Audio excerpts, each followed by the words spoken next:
Welcome to the Slop Temple. We pray this video helps. You begin by making sure the Hyperice has at least some charge. Low battery can prevent pairing. Once powered, press and hold the unit for 2 to 3 seconds to enter Bluetooth mode, because that triggers discoverability. Then open your phone's Bluetooth settings and keep the page visible. Many devices time out if you navigate away. You do this to watch for the Hyperice name to appear and to be ready to tap pair as soon as it shows up, which speeds the whole process. Now scan the list and find the Hyperice entry. It often uses the product name or model, so read carefully. Tap that name to initiate pairing, because tapping sends the Bluetooth handshake from your phone to the device.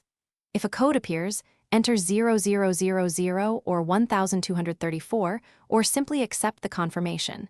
These are common default pins.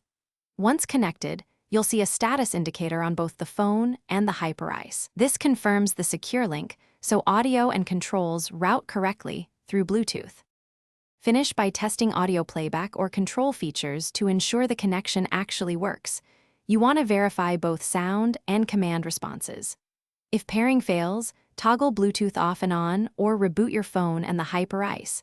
This clears temporary faults. If problems persist, reset the Hyperice Bluetooth per the manual, often a specific Power Plus button hold, to clear old pairings. One key troubleshooting tip: remove any prior Hyperice entry from your phone's Bluetooth list before repairing to avoid conflicts. Thanks for watching. Consider subscribing if we helped you.